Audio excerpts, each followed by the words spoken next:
फिर एक बार सीमा पर लद्दाख के पहाड़ों से मैं आप सभी को नमस्कार, सलाम व जूले कहता हूँ। दोस्तों, जब आप में से बहुत लोग फिल्मी दुनिया और फिल्मी हस्तियों के हादसों और अय्याशियों से अपना दिल बहला रहे थे, तब लद्दाख के इस सीमा पर हमारे कुछ हीरो, कुछ रियल हीरो, जांबाज जैसे कर्नल संतोष और उनके 20 सिपाहियों के बाद कमांडो न्यीमा तेंजिन एसएफएफ के, उन्होंने भी अपनी जान दी। और ज़रूरत इस बात की है कि हम इन हीरोओं के बारे में भी दिलचस्पी लें अगर एक अग्रगामी प्रोग्रेसिव देश हम अपने आप को मानते हैं।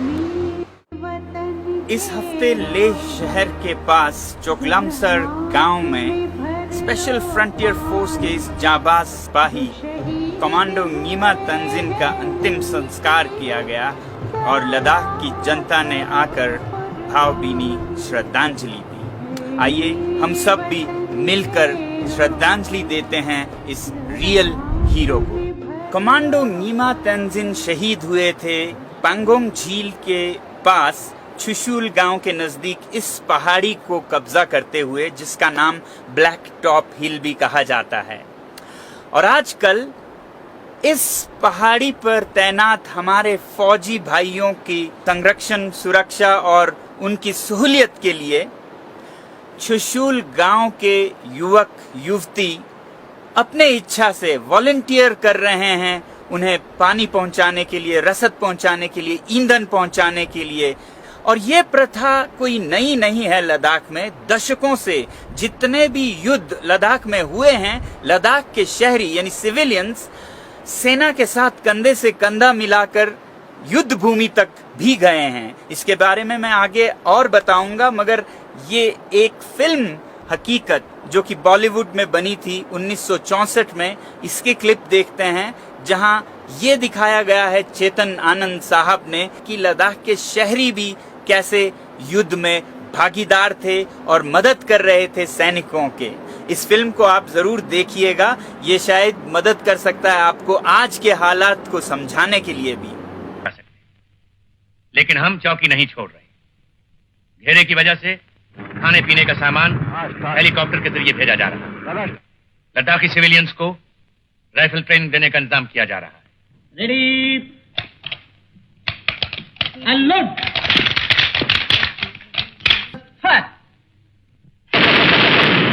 तो ये लद्दाख जो कि अब यूटी लद्दाख बन गई है, अपने आप में एक अजूबा सा है और भारत के लिए एक उदाहरण सी बन सकती है।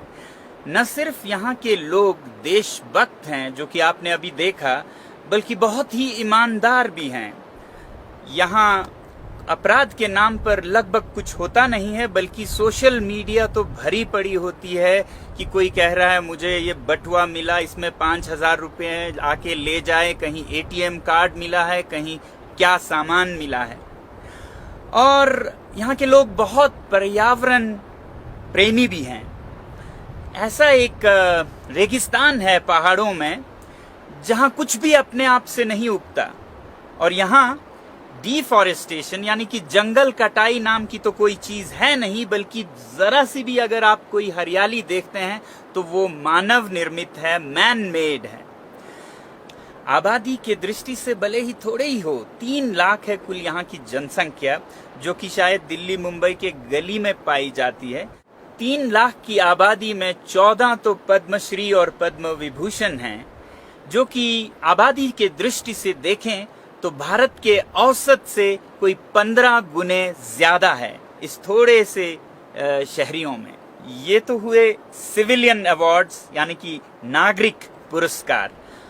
अगर आप मिलिट्री या गैलेंट्री पुरस्कारों की बात करें तो लद्दाख के युवाओं की एक रेजिमेंट है जिसे लद्दाख स्काउट्स कहा जाता है, जो कि शायद भारतीय सेना के सबसे डेकोरेटेड रेजिमेंट्स में से हैं और बहुत ही खतरनाक मानी जाती है।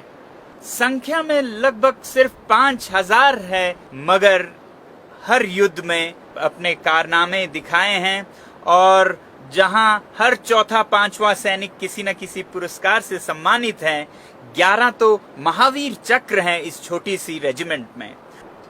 यानी कि हर 500 सैनिक पर एक महावीर चक्र, जो कि भारतीय सेना के औसत से 10 गुना ज्यादा बनता है।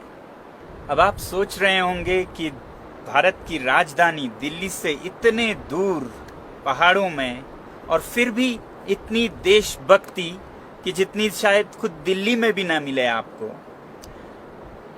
और फिर ऐसा भी नहीं कि लद्दाख सदा से भारत का हिस्सा रहा हो। 1940-50 की दशक में जब एक तरफ चीन ने तिब्बत राष्ट्र को हड़प कर जबरदस्ती अपना हिस्सा बना लिया, वहीं लद्दाख ने अपनी खुशी से भारत को चुना।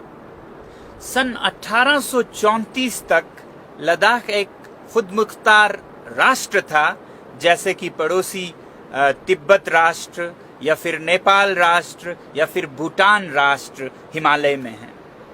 1834 में बिना किसी उत्तेजना के अकारण जम्मू और कश्मीर के महाराजा ने लद्दाख पर एक आक्रमण किया, बहुत ही हिंसक और क्रूर, और उसके बाद उन्होंने लद्दाख को अपना हिस्सा बना लिया। और तब से 1947 तक का एक बहुत ही लंबी काली रात लद्दाख के लिए रही।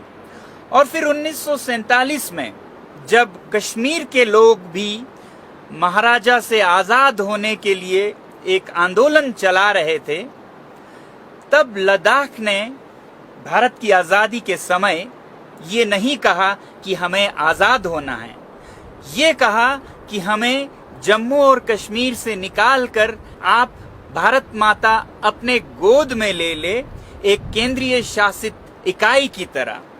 मगर अफसोस तब के केंद्र सरकार ने लद्दाख को अपने साथ लेने के बजाय उसी जम्मू कश्मीर के साथ रखा जहां इसकी शोषण हो रही थी, एक जिला बनाकर, डिस्ट्रिक्ट बनाकर। ये लगभग उस तरह है जैसे कि किसी शोषित महिला को उसी के बलात्कारी के साथ विवाह करके रहने पर मजबूर कर दिया जाए। तो 47 से 2019 तक का जो समय था, ये और एक बड़ी लंबी काली रात बनी लद्दाख के लिए। मगर भारत के लिए लद्दाख के लोगों की वफादारी तब भी कम नहीं हुई, और 1948 के युद्ध में, जो कि पाकिस्तान के साथ हुआ, लद्दाख के लोगों ने बढ़ चढ़कर स्वयंसेवी दस्ते बनाकर भागीदारी ली और भारत के जीत में योगदान दिया। उसके बाद लगभग हर युद्ध भारत ने जो लड़ी वो लद्दाख में ही लड़ी, और वो चाहे फिर 1962 में चीन के साथ जो युद्ध हुई उसमें हो, लद्दाखियों ने बहुत बढ़ चढ़कर हिस्सा लिया।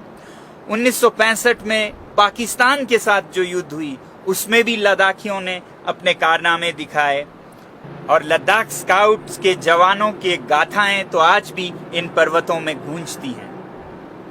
फिर 1999 आया, जबकि कारगिल युद्ध जोरों पर था, और तब सिर्फ लद्दाख स्काउट्स के सैनिकों ने नहीं, जिन्होंने बहुत सी शहादतें दी, बल्कि लद्दाख का हर नागरिक उस युद्ध में सैनिकों के सहभागी बने। लद्दाख बुद्धिस्ट एसोसिएशन के नेतृत्व में लद्दाख के हर गांव से बसें भर भर कर सामान्य नागरिक वॉलंटियर करने के लिए सीमा पर कारगिल युद्ध में जाते थे। उस वक्त की मशहूर पत्रकार बरखा दत्त, जो कि जमीन पर के हालात को देश के सामने रखती थी, उनसे मैंने इस बारे में पूछा। Well, Sonam, I must say that the extraordinary courage of the Ladakhi people is one of the most undertold stories of our time. I remember when I was reporting from the front line in Kargil, people were volunteering to go to the front and fight for the country. And this could take on many shapes and forms. There were people who were ready to volunteer in the field hospitals. There were Ladakhi people I met, literally one in every home, who volunteered to be porters. In other words, to carry up the mountain loads right up those jagged edges, up those jagged cliffs. Remember, many of our soldiers had no exposure to mountain warfare and were fighting a war like this for the very first time. But for the Ladakhi people, this was organic. The Ladakhis, as you well know, are hardy, are tough, are gentle, but when they need to be, are really strong and firm. So all of this, I think, really needs to be documented, really needs to be told. I think the country needs to learn much more about it, about people who always seem ever smiling and who seem so soft and gentle, who are non-violent by faith and by belief, but when it comes to defending India, are amongst the most patriotic, amongst the toughest, amongst the bravest people, men and women that I have ever met. तो ये थी लद्दाख के लोगों के भारत के प्रति देश प्रेम और सेना के साथ भागीदारी। मगर भारतीय सेना में इस भागीदारी की उतनी चर्चा नहीं होती। मेरा निजी विचार ये है कि भारतीय सेना के लिए ये सबसे बड़ा एसेट है। ये एक ऐसा एसेट है जो कि न चीन के पास है न पाकिस्तान के पास। चीनी सेना कभी नहीं कह सकती ऐसी बातें अपने स्थानीय लोगों के बारे में, न ही पाकिस्तानी सेना ऐसी बातें कह सकते हैं। तो ये उनके विमानों और तोपों और टैंकों से बढ़कर एक बड़ी एसेट है जो कि सिर्फ भारत और भारतीय सेना जता सकती है दुनिया को। जहां एक तरफ लद्दाख के लोग हर एक युद्ध में भारतीय सेना के साथ खड़े थे, वहीं दूसरी तरफ यहाँ के नेता एक और संघर्ष में लगे थे। इस काली रात से लद्दाख को कैसे बाहर निकाला जाए, कैसे लद्दाख को जम्मू कश्मीर से अलग एक केंद्रीय शासित प्रदेश घोषित करवाया जाए। और इस लंबी काली रात का अंत हुआ 5 अगस्त 2019 को, जब अब के केंद्र सरकार ने आखिरकार लद्दाख को एक यूनियन टेरिटरी घोषित की। अब ये एक राष्ट्रीय कर्तव्य है और एक दायित्व है भारत सरकार का और हर एक भारतीय नागरिक का कि एक ऐसे प्रदेश को और यहाँ के लोगों को जो कि इतने वफादार हैं, राष्ट्रभक्त हैं, ईमानदार हैं और पर्यावरण प्रेमी भी हैं, इस प्रदेश को और इन लोगों को कैसे संरक्षित रखा जाए, संजोए रखा जाए, न सिर्फ अपने लिए बल्कि पूरे देश के लिए ये एक उदाहरण बन जाए। याद रखिएगा, लद्दाख की सुरक्षा और संरक्षण में ही देश की सुरक्षा है।